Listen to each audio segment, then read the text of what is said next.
روز میلاد حضرت ابا عبدالله الحسین علیه السلام روز با عظمتی است. به فرمایش مرحوم آقای حاج موسی جواد آقای تبریزی ملکی، عالم فقیه عارف بزرگوار، عظمت روز 3 شعبان را باید از عظمت حسین بن علی به عنوان پرتوی از اون عظمت به حساب آورد و به شمار آورد. روز بزرگی است.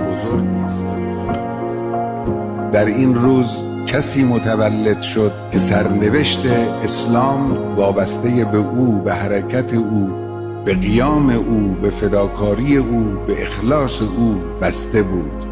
این بزرگوار یک حرکتی را که نظیر و شبیهی ندارد ارائه به تاریخ کرد و در مقابل چشم بشریت گذاشت که هرگز فراموش نخواهد شد. الگوست، فداکاری برای هدف الهی در اون حجم، در اون مقیاس عظیم، فداکاری به معنای دادن جان خود، جان عزیزان، اسارت حرم اهل بیت با اون وضع، با اون فجاعت، تحمل این حادثه سخت برای اینکه اسلام بماند، برای اینکه ظلم ستیزی به عنوان یک اصل در تاریخ اسلام و در تاریخ بشریت به یادگار بماند. این چیزی است که دیگه نظیری برای او نمی شود پیدا کرد.